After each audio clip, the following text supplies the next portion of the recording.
Foi. Senhor Deus, Pai querido, Pai amado, viemos te louvar, viemos te glorificar, viemos te exaltar, Senhor, pelo dia, pelas tuas bênçãos, pela tua graça, pela tua misericórdia, por tudo que nós fizemos, e porque tu és um Deus tremendo, Senhor, e por cada momento que tem nos dado. Pedimos em nome de Jesus por esta reunião, por esse período que estaremos aqui reunidos, falando do teu nome, glorificando e exaltando o teu nome. São essas coisas que nós pedimos e já te agradecemos em nome de Jesus. Amém, ó Pai, e aleluia. Bom dia! Chegou na hora do amém. Tarde, aliás. Pega uma cadeira, tá cheio de Bom, coisa. hoje nós vamos meditar sobre um texto que é extremamente conhecido, não só por nós evangélicos, não só por nós cristãos, mas praticamente o mundo todo conhece esse texto. Vamos lá, está lá em Mateus capítulo 6. Nós vamos começar a ler do versículo 5 em diante. Então orem, não sejam como hipócritas. Eles gostam de orar em pés nas suas sinagogas e nas esquinas, com os propósitos de serem vistos pelas pessoas. Sim, eu lhes asseguro que já receberão a sua recompensa. Mas quando orarem, vá para o seu quarto, feche a porta, ore a seu pai, que está em secreto. Então seu pai, que vê o que você faz quando está sozinho, o recompensará. E quando orarem, não fiquem sempre repetindo a mesma coisa como os pagãos. Eles pensam que Deus lhes ouve porque falam bastante. Não sejam iguais a eles, porque seu pai sabe do que precisam, até mesmo antes de lhe pedirem. Vocês, portanto, orem assim: Pai nosso nos céus, teu nome seja mantido santo, venha o teu reino, tua vontade seja feita na terra como no céu. Até o versículo 10. É a oração do Pai Nosso. Jesus está falando para quem aqui? Seus discípulos. Os discípulos chegam para Jesus e dizem assim: Jesus, nós não sabemos orar. Nós devemos orar como? Como os fariseus, como os sacerdotes? Aí Jesus começa a explicar para eles. Em primeiro lugar, vocês não devem orar como os fariseus e como os sacerdotes. Como é que eles oravam? Eles oravam em pé, falando alto, gritando no meio da multidão, para que a multidão visse ele orar. E Jesus já começa a treinar os discípulos, em primeiro ponto, já derrubando uma tradição judaica muito forte, que era chamar Deus de Pai. Isso para o judeu era algo impensável. É até hoje. Você não chama Deus de Pai. Deus não é seu Pai. Deus é seu Senhor. Falou: não, vocês vão começar orando como Pai. Eu tinha um bom relacionamento com meu pai. Nós estávamos comentando isso hoje de manhã. Eu tinha um bom relacionamento com o meu pai. Meu pai, muitas vezes, eu chegava da faculdade, pegava ele dormindo no sofá, porque nós tínhamos o hábito de conversarmos diariamente. Então, muitas vezes eu chegava meia-noite e meia da faculdade, e pegava meu pai sentado no sofá, dormindo no sofá, esperando para a gente poder colocar o nosso papo em dia. E muitas vezes nós temos uma certa restrição de falarmos com Deus. Nós temos um certo cuidado de entrarmos na presença de Deus, porque nós achamos que Deus é um ser intocável, um ser inatingível, quando na verdade Jesus vem e quer derrubar essa barreira e dizer: não, pelo contrário, Deus quer ter um relacionamento de pai para filho para com você. Tudo aquilo que colocaram de barreiras diante de vocês há todo esse tempo, é isso que ele está ensinando para os seus discípulos. Tudo aquilo que colocam de barreira, que os fariseus, que os sacerdotes colocam de barreira, falando que Deus é um ser inatingível, eu estou derrubando por terra agora. Como? Chamando Deus de Pai. Ele não é esse Deus inalcançável que os profetas, que os sacerdotes e os fariseus pintam para vocês. Pelo contrário, ele é tão acessível, tão próximo, que você pode chamar ele de Pai. É um relacionamento de intimidade, é um relacionamento familiar. Então tudo aquilo que ensinaram para você, joga isso fora. Porque o relacionamento de intimidade com Deus é um relacionamento de pai para filho. Tanto é que em certa ocasião, Jesus vira e fala assim: viu, que pai, que quando o filho pede alguma coisa, ele não faz das tripas o coração para conseguir fazer, atender o filho. É ou não é? A parábola do filho pródigo, ele volta de novo lá. Olha, Deus ama tanto vocês, que independente do que você quer que faça. Acho que nós falamos do filho pródigo algumas semanas atrás aqui.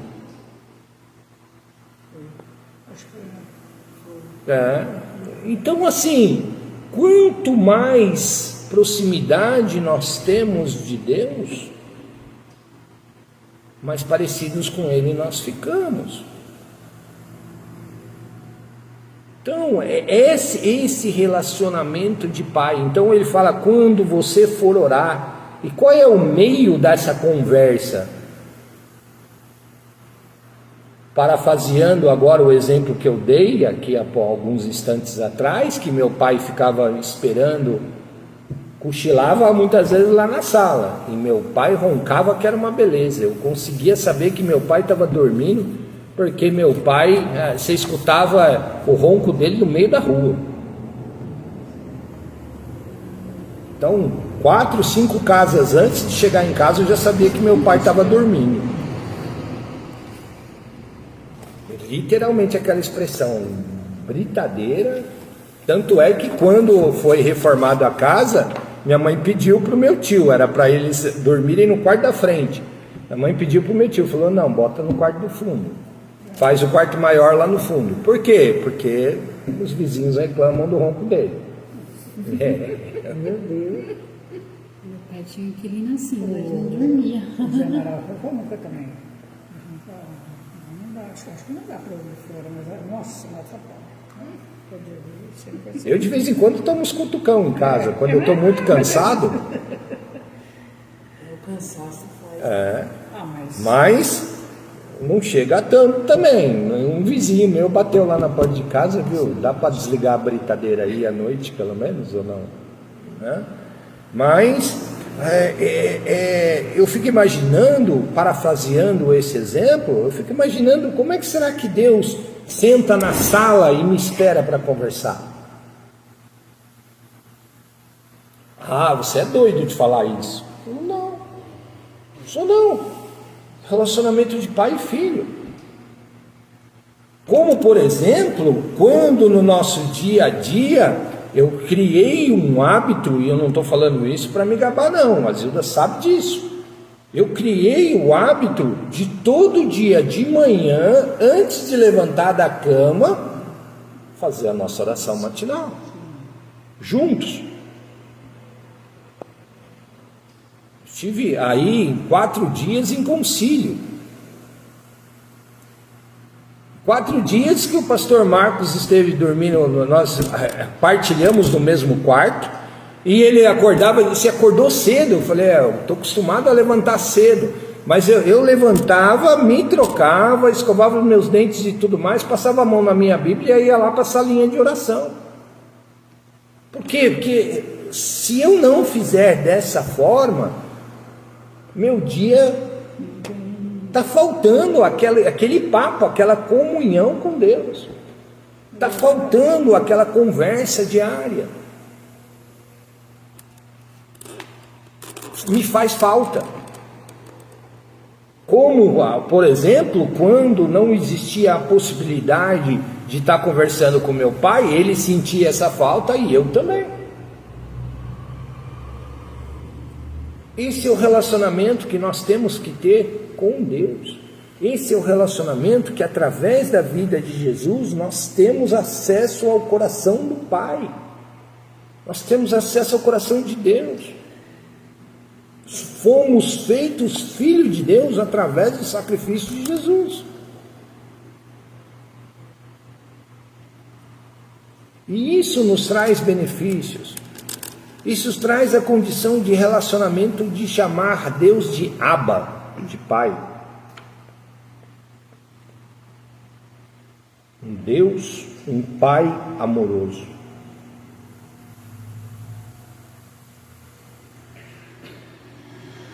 Tá certo?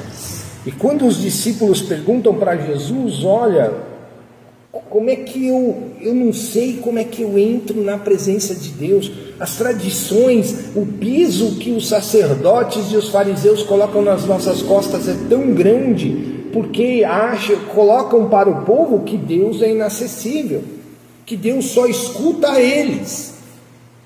Aí Jesus vem e fala, vamos botar um ponto final nessa história aqui. Logo quando vocês querem fazer a oração, então vocês vão começar, a primeira coisa que vocês vão fazer é chamar Deus de Pai. Pai nosso. Não é só o pai do sacerdote, não é só o pai do fariseu, não é só o pai do escriba. O Pai é nosso, é de todos, é para todos. Deu para entender? Vocês já tinham pensado no Pai Nosso dessa forma? Por que Jesus ensinou os discípulos a orarem disso? Ele falou, olha, derruba essa história, acaba com essa história de que Deus é inatingível. Eu gosto muito de conversar com as crianças. Como é que você vê Deus? Como é que você acha que Deus é? Já imaginou Deus de alguma forma? Não? Aquele velhinho sentado numa cadeira com um cajado na mão, de cabelinho branco, assim mais ou menos? Não? Como é que você imagina Deus?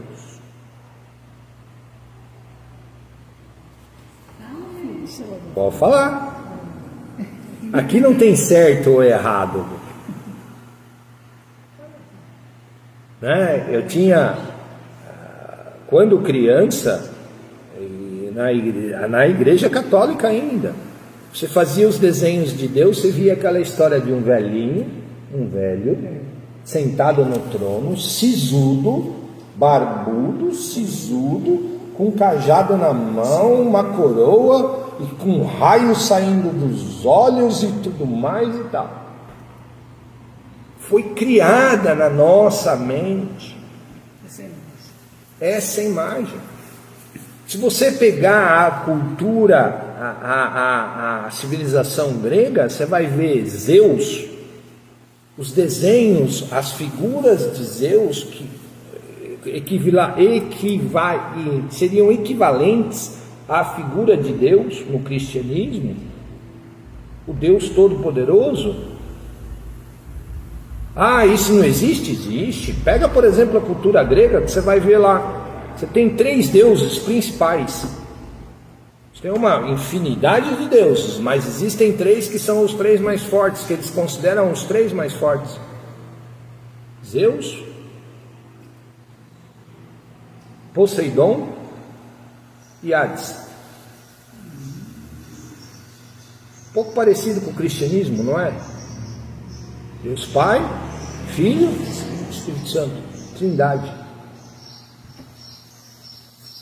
Então, essas culturas, elas praticamente copiaram umas às outras, mas tirando isso, é lógico, que existe um comparativo da cultura grega em relação ao cristianismo. Foram criados para se sobrepor, para tentar se sobrepor, né? Para tentar apagar a verdade. E aí o que acontece? Foi criado essas figuras aí, tá ok? Mas fora isso, excluindo isso que não é o nosso assunto, Jesus vem e fala assim, viu? Deus não é esse velhinho sentado num trono inacessível. 7 anos quando eu vi esses olhos aqui. Branco como a neve. Ótimo. E é uma experiência que a gente não esquece nunca. Eu tinha 7 anos de idade, 7 anos. A gente não esquece nunca. 8 não vê mais, mas 7 vê. 8 não. Com 8 anos não vê mais nada.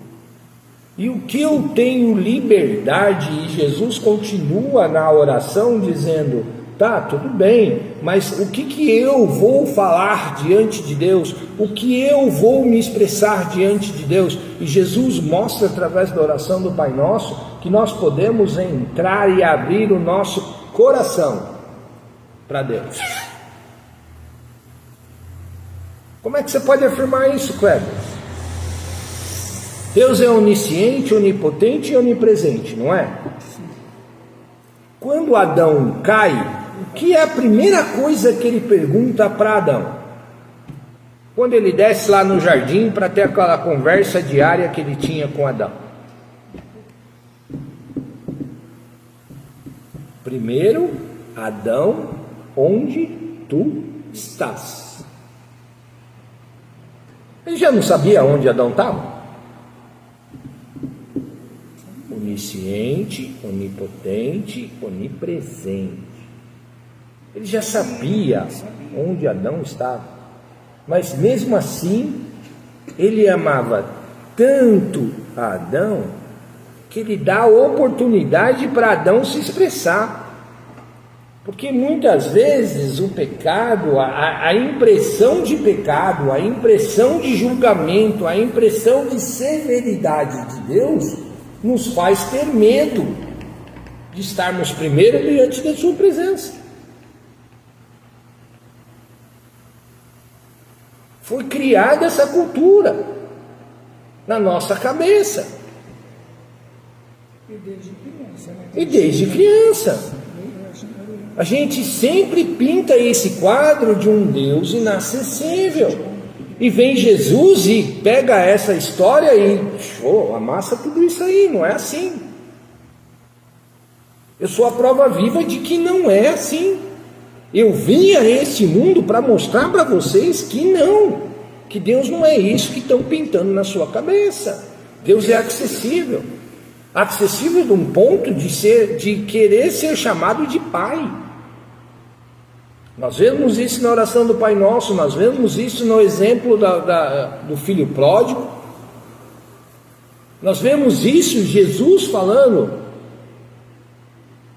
na cruz: Pai, por que me abandonaste? Por que me desamparaste? Sempre a expressão Pai, eu estou contigo, você é meu filho. Pai Nosso. E aí quando Adão vira e fala assim, olha, eu tive medo. Medo por quê? Porque a serpente falou que eu vou morrer.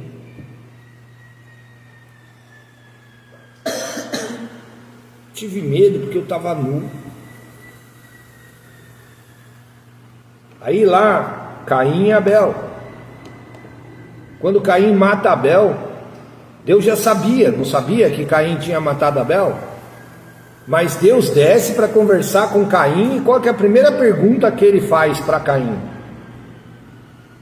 Onde está teu irmão? Não é essa a pergunta que Deus faz? Caim, cadê Abel?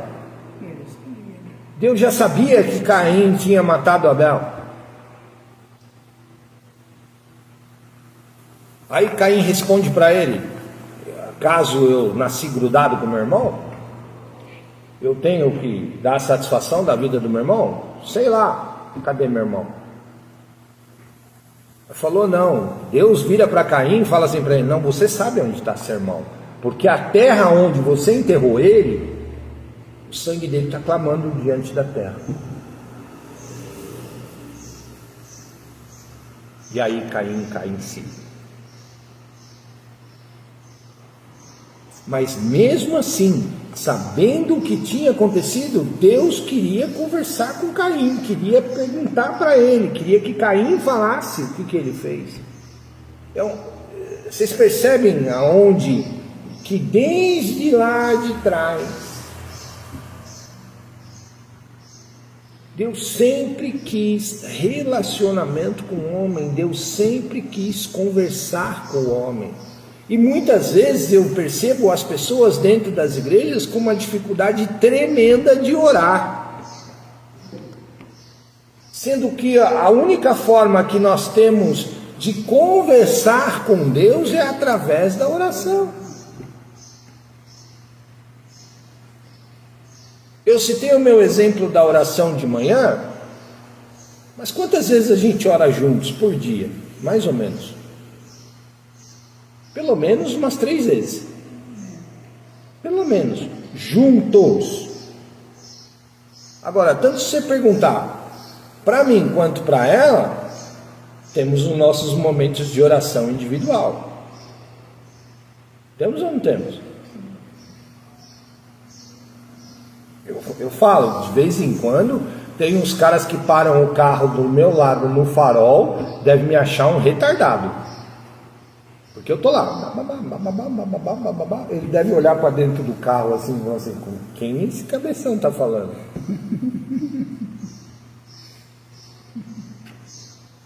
Às vezes, se você me pegar no supermercado e eu estiver sozinho, dependendo de como foi meu dia, você vai me pegar orando no meio do corredor do supermercado e falando.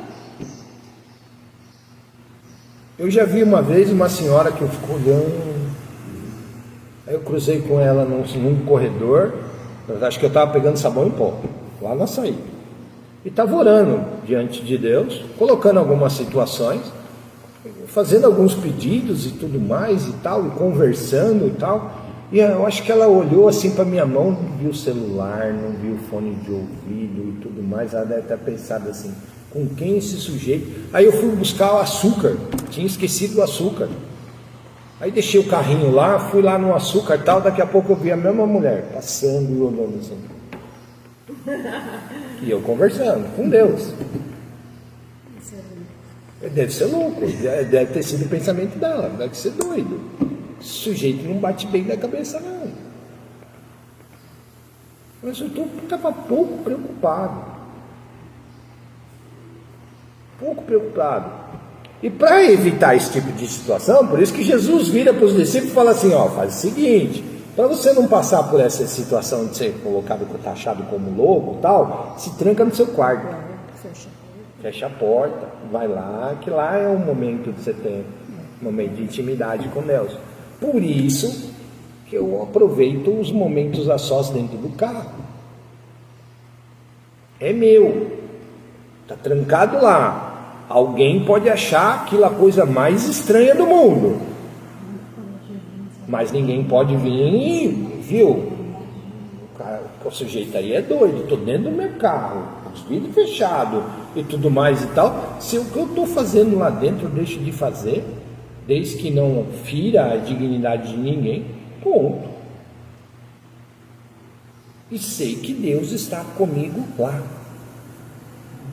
Sabe como é que você pode afirmar isso? O salmista já dizia isso muito claro. Para onde eu fugirei da tua presença? Se eu for lá para o fundo de uma caverna, tu está lá.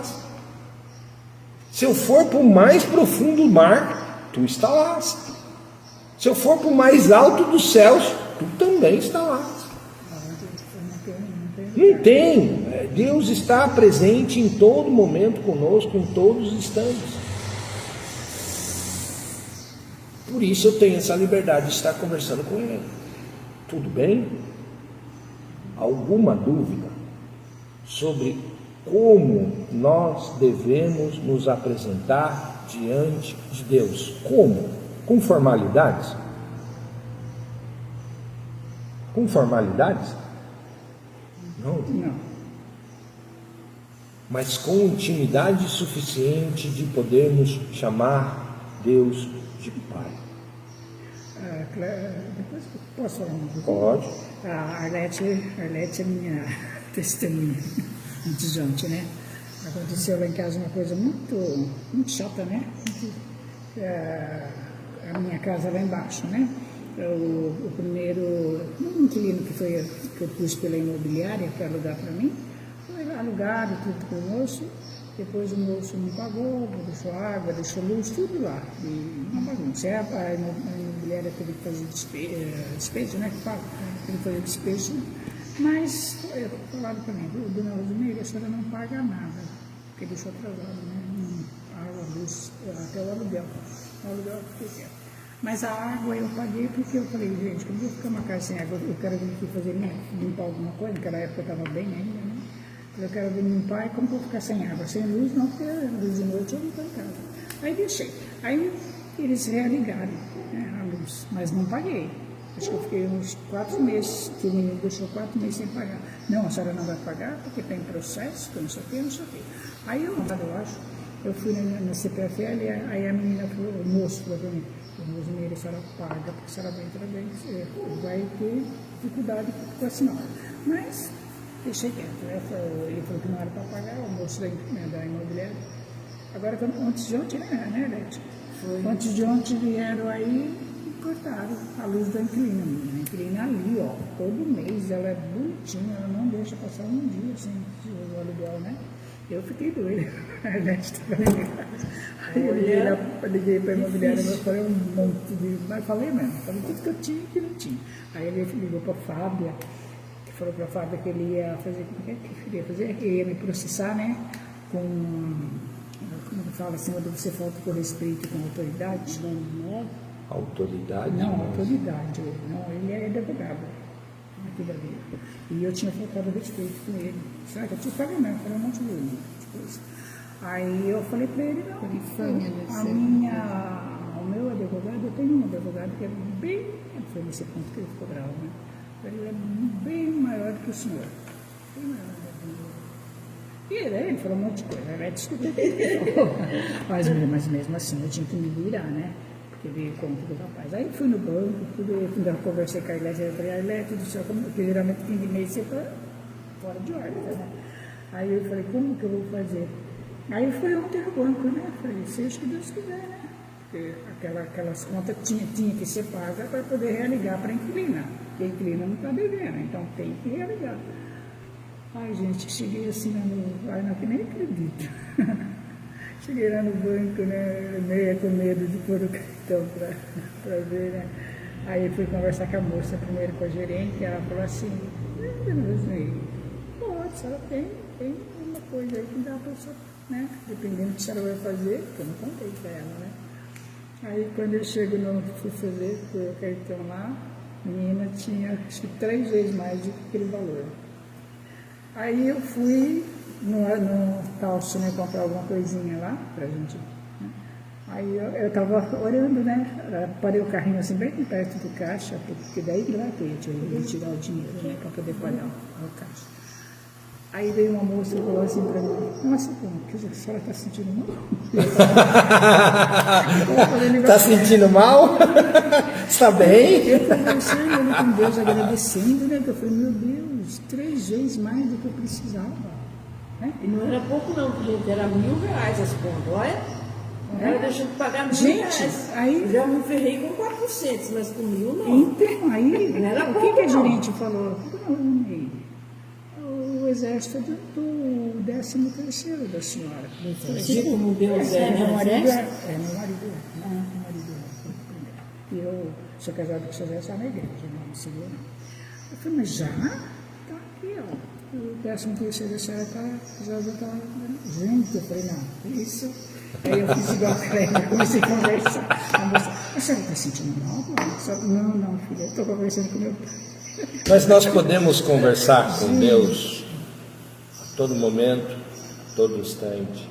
E Ele está disponível para nós, não só nos momentos ruins, também nos momentos bons. Com certeza.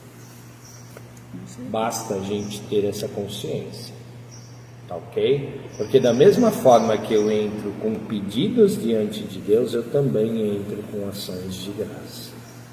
Agradecendo pelo meu dia, pela noite de sono tranquila, pela paz que essa excede todo entendimento, toda lógica e toda razão humana, e pelo amor dele demonstrado por nós a cada dia. Amém? Amém. Tá bom.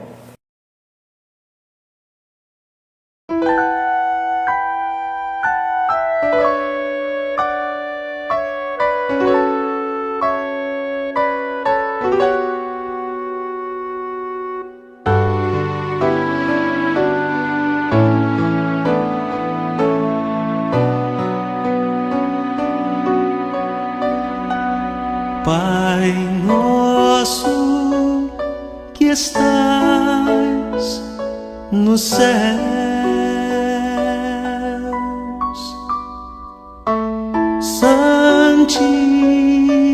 santificado seja o teu nome,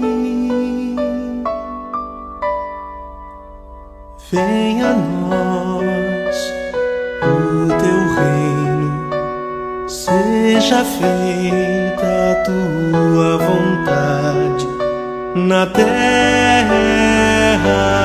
como nos céus.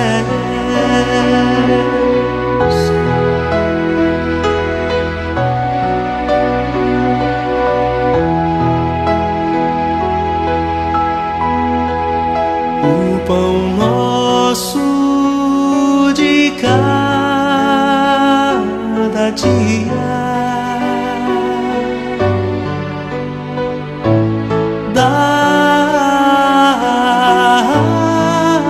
dá-nos hoje e perdoa nossas dívidas como nós perdoamos nossos devedores.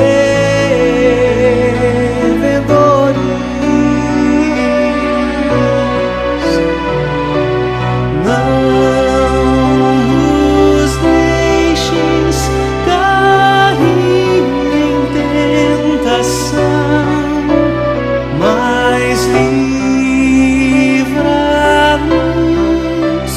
do mal, pois teu é o reino, o poder